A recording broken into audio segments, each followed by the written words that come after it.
तेलंगाना के यादगिरीगुट्टा लक्ष्मी नरसिम्हा स्वामी मंदिर में भक्तों अकीदतमंदों की बड़ी भीड़ देखी गई।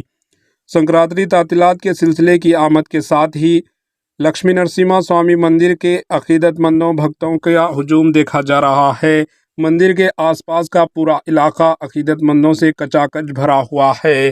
फ्री दर्शनम में तकरीबन 2 घंटे लग रहे हैं, जबकि स्पेशल दर्शनम के लिए 1 घंटा लग रहा है। लड्डू प्रसादम काउंटर, सत्यनारायण स्वामी व्रतम मंडपम, पहाड़ी के दामन में वाक़े कल्याणा कोटा, पुष्करेणी और गाड़ियों की पार्किंग पर अकीदतमंदों भक्तों का हुजूम देखा जा रहा है। Bureau report AHN news.